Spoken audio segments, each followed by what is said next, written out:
వ్యవహరిస్తున్న తీరుపై ప్రజలు అసహించుకుంటున్నారని మంత్రి కొలుసు పార్థసారథి అన్నారు. కూటమి ప్రభుత్వంలో ప్రజలకు మంచి జరుగుతున్నా వైసీపీ రోడ్డెక్కడాన్ని ప్రజలు గమనిస్తున్నారని చెప్పారు. 5 ఏళ్లలో వైసీపీ చేసిన విధ్వంసం, అవినీతిపై రాష్ట్రంలో ఎక్కడైనా కూటమి నేతలు చర్చకు సిద్ధంగా ఉన్నారని సవాల్ విసిరారు. 3 రాజధానులు అంటూ ప్రజలను అనేక ఇబ్బందులకి గురి చేశారని, రాజకీయ అనుభవం లేని వ్యక్తి పాలన చేస్తే రాష్ట్రాన్ని అప్పుల పాలు చేశారని ఆరోపించారు. విశాఖ రాజధాని పేరుతో భూ కబ్జాలతో 500 కోట్లతో ప్యాలెస్ కట్టుకున్నారని విమర్శించారు.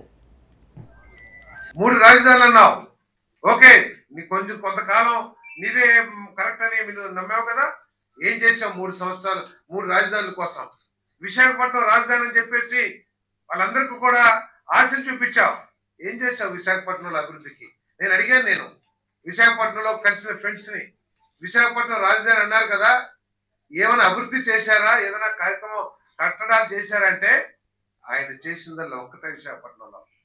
ఆయనకు అనువైన స్థలాల్ని, ఆయన చిన్నప్పటి నుంచి ఏదైతే ఒక అభిలాష ఉందో అటువంటి స్థలాలను ఎదుర్కొని వాటిని కబ్జా చేయడానికో, లేకపోతే వాటిని లాక్కోవటానికో, లేకపోతే వాటిని కొనుక్కోవటానికో ప్రయత్నం చేయటం, లేదా ఆయన మనసుకు నచ్చిన విధంగా ఋషికొండని పూర్తిగా ధ్వంసం చేసి అక్కడ కొన్ని దశాబ్దాలుగా పేదవాళ్ళకి, మన పర్యాటకులకి చాలా సౌకర్యంగా ఉన్న వాటన్నింటినీ కూడా ధ్వంసం చేసి నీకు నచ్చిన విధంగా 500 కోట్ల రూపాయలతో ఒక ప్యాలెస్ నిర్మించావు. అదే నువ్వు చిత్తశుద్ధి ఉంటే, నిజంగా విశాఖపట్నంలో ఒక రాజధాని ఏర్పాటు చేయాలనే ఆలోచన ఉంటే ఆ 500 కోట్లతో ఒక సెక్రటేరియట్ వచ్చేది కాదా అని చెప్పేసి అడుగుతా ఉన్నా. రాజధానితో పనేంటి? నేను హైదరాబాద్ వెళ్ళావా ఎప్పుడన్నా?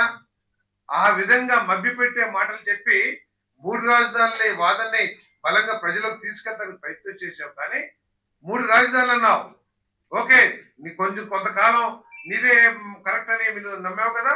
ఏం చేసావు 3 సంవత్సరాలు 3 రాజధానుల కోసం? విశాఖ